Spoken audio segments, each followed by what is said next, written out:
노 사장님이 원래 잘 아시겠지만, 기숙사 생활 중에 일부 신부들이 신랑이 보내준 돈 가지고 방탕한 생활을 한다는 이야기들이 많이 돌고 있습니다. 자, 제가 지난번 영상에도 제가 설명한 게 하나 있습니다. 베트남 현지에서 누가 결혼시키냐를 제가 많이 보라 그랬잖아요. 한국 업체 사장님들이 결혼시키는 데서 운영하는 기숙사는 그렇게 만약에 신부가 마음대로 외출해서 놀고 이렇게 하면은 많이 혼나요. 제대로 된 규율을 갖고 많이 합니다. 근데 심한 것 같은 경우는 심하게 그렇게 신부가 해버리면은 기숙사에서 추방시켜버려요.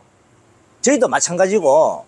근데 베트남 현지 업자가 하는 경우는 마음대로 그렇게 하는 게 놔두고 하는 데가 일부 있어요.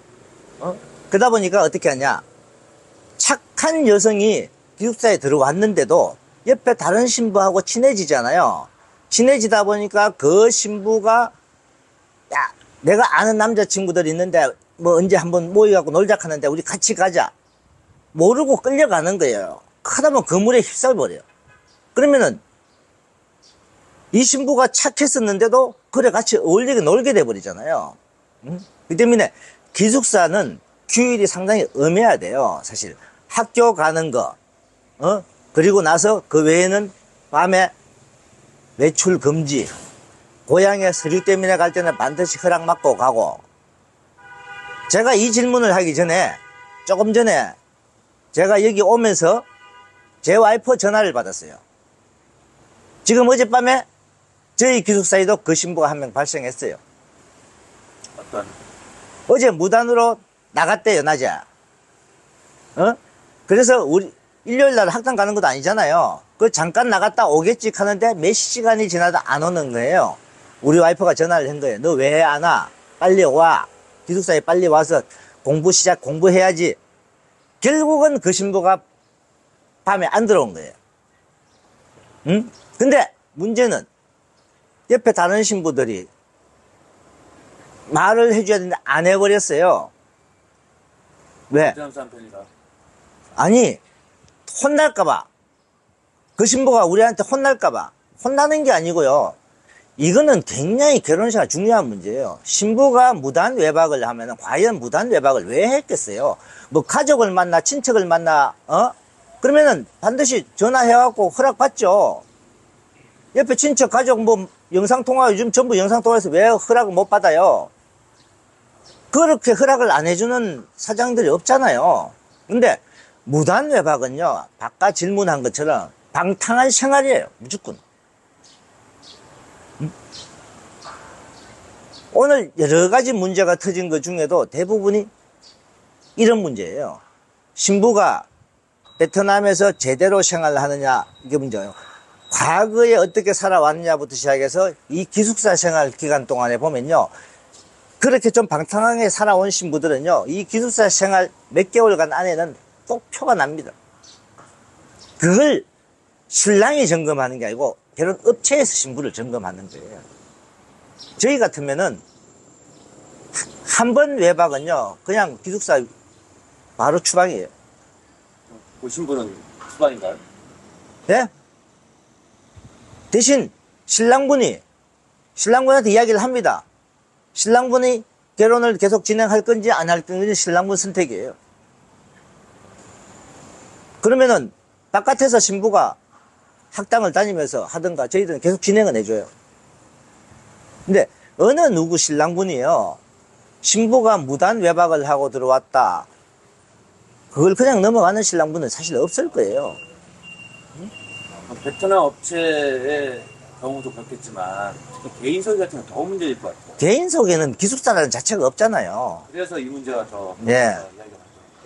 개인 소개는 뭐 시골에서, 요즘은 저 시골 근처에도 학당이 있잖아요. 근처에 방 하나 얻어놓고 뭐 생활한다.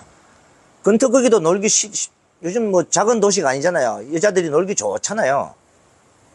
거기서 뭐 용돈 주는 대로 생활하고. 그 대신 개인 소개는요, 신랑분한테 용돈도 더 많이 요구해요. 심지어 소개한 사람이 좀 많이 주세요, 그러니까. 그리고 신부집에도 돈을 또 많이 주라고 하니까. 폐물도 많이 해주고. 그러면은 폐물 조금씩 팔아서 더 쓰기도 하고. 나중에 한국 올 때 되면 폐물 있어요 하면 없어요 하는 신부들도 있으니까. 인터넷 사례를 보니까 베트남 남자하고 뭐 여행도 가고 없지 않아 있어요. 며칠 동안 주말에 뭐 고향 갔다 온다 하면서 갔어요. 예? 그 며칠 동안 여행 가서 놀다가 온.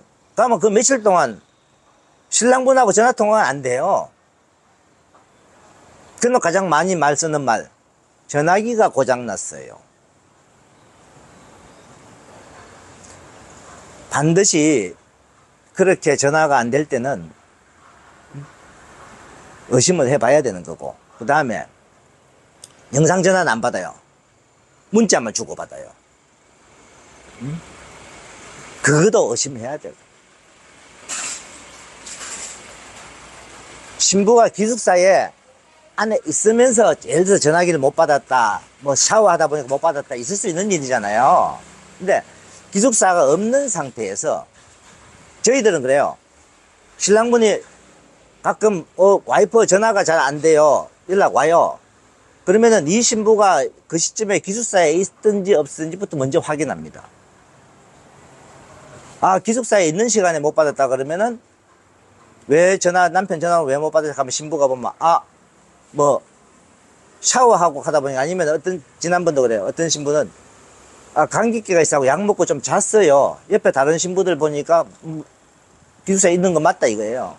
그렇게 경우는 문제가 안 되죠. 근데 확인했는데 예를 들어서 기숙사에 그 시대에 없었다, 고향 갔었다, 근데 전화 안 받았다.